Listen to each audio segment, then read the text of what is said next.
एक व्यापारी होता. त्या व्यापाऱ्याने एक गाढव खरेदी केलं, पण ते गाढव अतिशय आळशी होतं. व्यापाऱ्याला जाताना त्याच्या पाठीवरती मिठाचं ओझं बांधलं. दोघं व्यापार करायला निघाले. जाताना त्याला नदी दिसली. नदीच्या काठाने जाता जाता ते गाढव पाण्यात पडलं.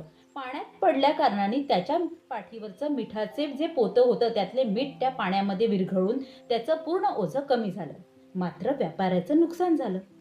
दुसऱ्या दिवशी व्यापाऱ्याने त्याच्या पाठीवरती कापसाचं ओझं बांधलं. त्या गाढवाला वाटलं की आता आपण पाण्यात बसलो तर आपलं ओझं हलकं होईल. तो गाढव जाता जाता पाण्यात बसला आणि झालं काय, तर त्या कापसाच्या ओझ्यामध्ये पाणी भरल्या कारणाने ते कापसाचं ओझं जड झालं. त्याची अतिशय फजिती झाली. सांगायचं तात्पर्य हे की कधीही स्वतःच्या हाताने स्वतःची फजिती करून घेऊ नये.